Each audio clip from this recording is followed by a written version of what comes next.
9 ሰዓት ላይ መኪናውን ያንቺ ነው ግዢው አለ። አሜን። ከዛ አሜን ብዬ ወሰድኩኝ። በማግስቱ ማናገርኳት ላንቺ ከሆነ ቀንሳለሁ አለች። ብሩ ከየት እንደመጣ አላውቅም። በእግዚአብሔር ፊት አካውንቴ ላይ የነበረው እንኳን መኪና የሚገዛ ምንም የሚገዛ ብር አይደለም። ግን እግዚአብሔር በተአምራት ገንዘቡን ሞልቶ ይሄው መኪናውን ተረካክበን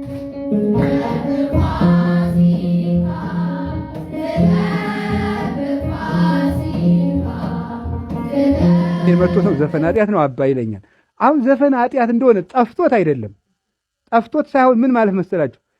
ዘፈኑን መልቀቅ ስላልፈለገ ታዋቂው የፕሮቴስታንት ዘማሪ ዛሬስ አልቻልኩም ዳስጣልን እያዳመጥኩ ነው እኔም ብሎ ገነት ገቢ በቃ እንግዲህ ህዝቤ እንደሚሆነው እሆናለሁ ጌታ ሆይ እሳቱን ቀለል አድርግ። እነዚህንና የመሳሰሉትን ቪዲዮዎች አብረን እንመለከታለን። አብራችሁን ቆዩ። አሁን የመጀመሪያውን ቪዲዮ አብረን እንመልከት። ተረት እዚህ ጋር ደግሞ በአጥሚት ስኒ ገዝቼ የሄድኩት አምላክ ዘርዘርቼ ወደ መኪና ቀየረልኝ እያለች እየቀባጠረች ነው። ስለዚህ የአጥሚት ስኒ እንግዲህ በወንበዴው ሄኖክ አዳራሽ ውስጥ 10 ሺህ ብር ነው የሚቸበቸበው። ብዙዎች ገዝተዋል፣ ብዙዎችም ፎቶ ልከውልኛል። ለአንዳቸውም ምንም የሆነ ነገር የለም ምንም። ለማንኛውም ብዙዎቻችሁ እንዳትበሉ ብዙ ሰው ነው የላከልኝ ፎቶውን። ማንም ምንም ጠብ ያለለት የለም። ያልገባኝ ነገር ግን ላንቺ ሴትዮዋ መኪናዋን ስትሰጥሽ ምንም ያህል ገንዘብ እንደሌለሽ እና ኬት እንደመጣ እንኳን ገንዘቡን አታውቂም። አካውንትሽ ውስጥ ምንም አይነት ገንዘብ እንደሌለ ተናገርሽ። ከዛ ብሎ ሞላ ኬት እንደመጣ ራሱን ያላውቅም። ምን ማለት ነው? ሰልበሻትም ከሆነ አፍዘዘሻትም ከሆነ ሴትዮዋ ያለችበትን ሁኔታ ራሱ መጣራት ያለበት ከባድ ወንጀል እኮ ነው። ገንዘብሽ ራሱ አካውንትሽ ውስጥ ከሌለ ለፍተሽ ካላመጣሽ ላብሽን ጠብ ካላረግሽበት መኪና እስከ መግዛት ድረስ የሚያስችል ገንዘብ ከየት ነው የመጣው? ወንጀላችሁን እኮ ነው በአደባባይ ላይ የምትዘረዝሩት። ጠያቂና ህግ ጠፋ እንጂ። ስሜ ምህረት ይባላል። የመጣሁት ከብሔረ ጽጌ ነው። ከዚህ በፊት የእግዚአብሔር ሰው አገልግለኸኝ ነበርና ትንቢቱን ለማስፈጸም በሳምንቱ መጣሁ። ዋንጫ በሚታደልበት ቀን ያኔ ይሄንን ዋንጫ ስወስድ ዘርዘርቼ ነበር የወሰድኩትና መኪና ገዝቻለሁ። እዛ ድንኳኑ ውስጥ ሆኜ ነበር መልእክት የመጣልኝ የምታስታውሱ ከሆነና ዘጸአት 15 ላይ ተነካሽ። ትክክል ነው። ለምን እየሰበኳት ነው የመጣሁት? ዘጸአት 15 ይሄው እዚህ ምስክር አለች። ሪፓካሞ አስፋልት ላይ ያወጅን ነበር የመጣው። ማያራ ባጋማንቶ ፈራኪኒ ማካያ yes ማቱራፍ መልእክቴን ልንገርሻ። አዎ መልእክቴን ልንገርሽ። አዎ አታልፊም ያለ እንደ ድንጋይ ዝም ይላል። yes ማራባያ ማቶራባ ዲያማ አራቺን ከባ የቤቴው የጴንጤ ቤት ነው፣ የጴንጤ ቤት ነው። እንደ ድንጋይ ዝም ይላል። አሜን። ተሰበሰቡብሽ፣ እኔ በተንኳቸው አለኝ። ተማከሩ፣ ምክራቸውን ከንቱ አረኩታ። ደብዳቤ ጻፉ፣ አዋረድኳቸው አለ። ለአንቺ ግን በር ከፈትኩ አለ። እዚህ ዘጉብሽ፣ ዓለምን ሰጠውሽ አለኝ። ከዛ እችን ዋንጫ አሁን እነሱ ትንሽ የለቀቁብኝ ነገር ነበርና ሂጅ ልልቀቅ ብዬ መጣሁ እዚህ። ከዛ ባለቤቴና እኔ ተነጣጥለን ነበር የተቀመጥነው። ከዛ 10 ልዝራት እንደ ብዬ ቴክስት ጻፍኩለት። አላያትም። ዛሬ እሺ ብትልም ባትልም እዘራታለሁ ብዬ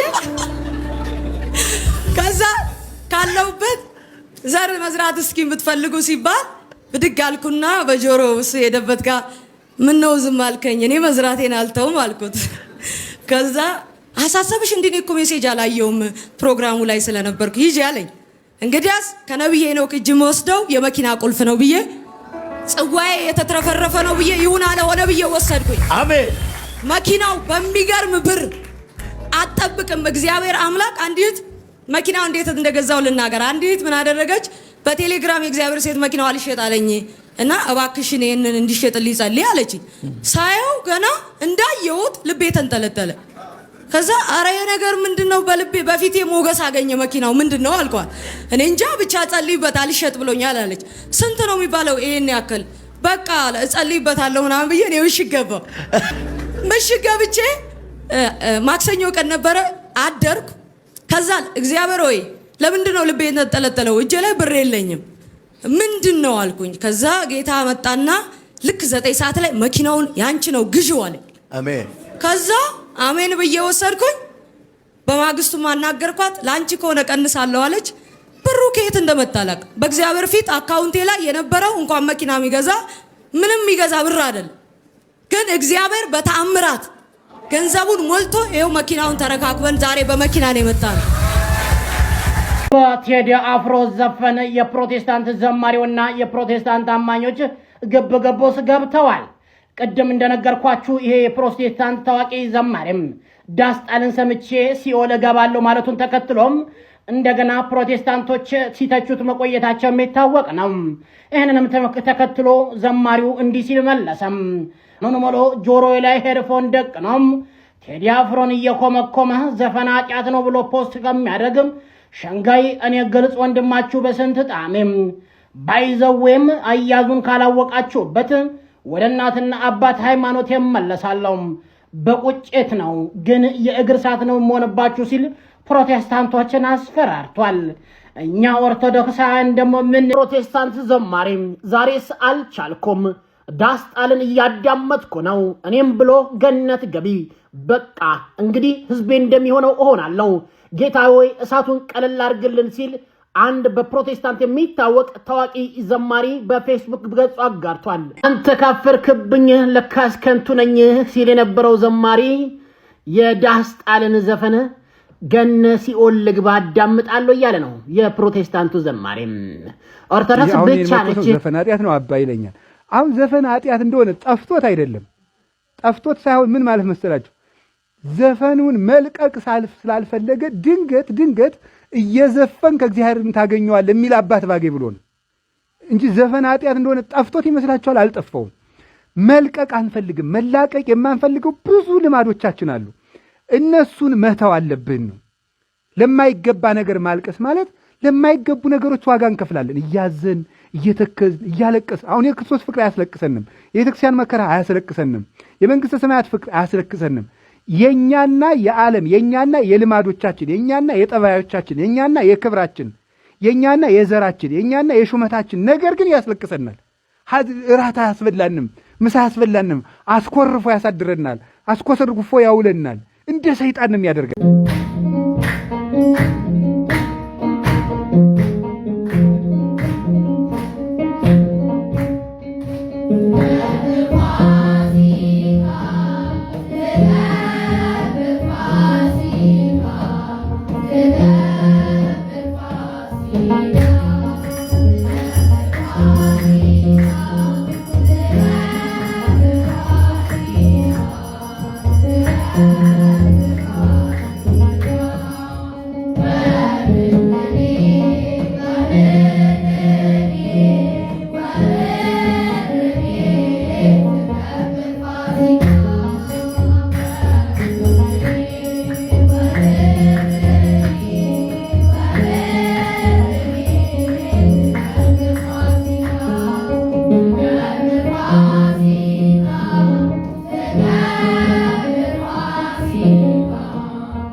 ውድ ተመልካቾቻችን የዛሬውን የሪአክሽን ቪዲዮዎችን ከመጨረሳችን በፊት አሁን የምንገኝበትን የበዓል ወቅት አስመልክቶ ስለ ዳግም ትንሣኤ ጥቂት እንበል። ዳግም ትንሣኤ ማለት የጌታችን የመድኃኒታችን የኢየሱስ ክርስቶስን የትንሣኤ በዓል ካከበርን በኋላ የሚመጣው የመጀመሪያው እሁድ ነው። ዳግም ማለት ሁለተኛ ወይም ድጋሚ ማለት ሲሆን ይህም የትንሣኤው ደስታ ሳምንት ሞልቶት ድጋሚ የሚታሰብበት ዕለት በመሆኑ ነው። በጌታችን አስተምህሮ ይህ ዕለት ትንሣኤ ዘቶማስ ወይም የቶማስ እሁድ ተብሎም ይጠራል። ታሪኩ እንደሚያስረዳው ጌታ በትንሣኤው ዕለት ለደቀ መዛሙርቱ በተዘጋ ቤት ውስጥ ሲገለጥ ሐዋርያው ቶማስ አልነበረም። ሌሎችም ሐዋርያት ጌታን አየነው ቢሉትም ቶማስ ግን የችንካሩን ምልክት ካላየሁ፣ እጄን ከጎኑ ካላስገባው አላምንም ብሎ ነበርና ከሳምንት ቀን በኋላ የመጀመሪያው በዛሬው ዕለት ጌታችን ድጋሚ ለደቀ መዛሙርቱ በተገለጠ። ቶማስንም ጠርቶ ጣትህን ወደዚህ አምጣና እጆችህ እይ፣ እጅህንም አምጣና ከጎኔ አስገባው፣ ያመንህ እንጂ ያላመንህ አትሁን አለው። ቶማስም የጌታን መለኮታዊ ክብርና እውነተኛ ትንሣኤ ተረድቶ ጌታዬ አምላኬም ብሎ መሰከረ። ስለዚህ ዳግም ትንሣኤ የክርስቶስን ትንሣኤ በሥጋ እንደነበረ ሙስናን ሳያይ መነሳቱን የምናረጋግጥበት፣ ጥርጥር ጠፍቶ እምነት የምናጸናበት ዕለት ነው። ሁላችንም እንኳን ለዳግም ትንሣኤ በዓል በሰላም አደረሰን አደረሳችሁ። መልካም ዕለተ እሁድ፣ መልካም ዳግም ትንሣኤ ይሆንልን።